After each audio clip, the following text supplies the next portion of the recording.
Hurmatli Toshkent, hurmatli O'zbekiston fuqarolari va tepada o'tirgan mustaqillar. Mana mashqqa qanchadan beri kelaman, hech qanaqa natija yo'q, hokim o'zi yo'q. Arizalarim qolib ketadi, hech anaqasiz.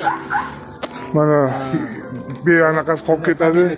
Sizlardan iltimos qilardim, agar bugun hokim kelmasa, menga yordam berib, hokim bilan uchrashtirish kerak. Chunki men qo'limda asoslar bor, mana fleshka bor, arizalar bor. Bular xodimni bekityapti. Hech hokimga hech kim shatilmayapti. Hokimga bor narsani, faktlarni yo'qotmayapti. Chunki bu faktlar bilan bitta odam emas, 5-6 ta odam ishdan ketadi. O'shanga bular qo'rqib, hokimga menga ro'para qilmayapti. Mana arizalar, mana fleshka qo'limda turibdi. Hamma isbotlar bor menda.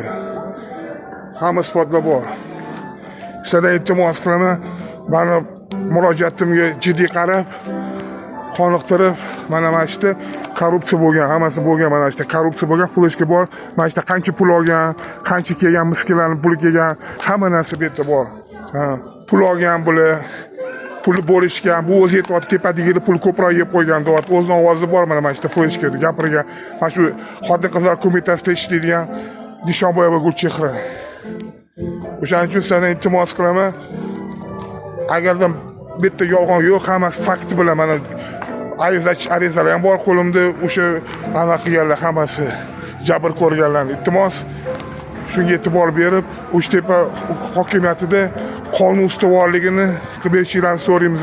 Chunki bular prezident siyosatidan qo'llab-quvvatlanmayapti. Prezident siyosatdan chiqib ketgan hamma narsa bu yerda. Chunki haqiqat yo'q bu yerda. Haqiqat yo'q. Haqiqat bo'lganda hokim bilan uchrashtirar. Chunki ariza yozdim, qancha anaqa diskda faktlar olib kelib berdim. Xotin-qizlar qo'mitasi raisi Aripov Matbuot Qabulovniga ham olib berdim. Bu bunga jiddiy qarash kerak edi. Srazu bunga reaksiya berish kerak edi, bunga bermadi. O'shaning uchun bitta katta korrupsiya bo'lyapti. O'shaning uchun iltimoslarni yordam beringlar menga. Mana shu Tepa hokimiyati haqiqatni yuzaga chiqarishga iltimoslarni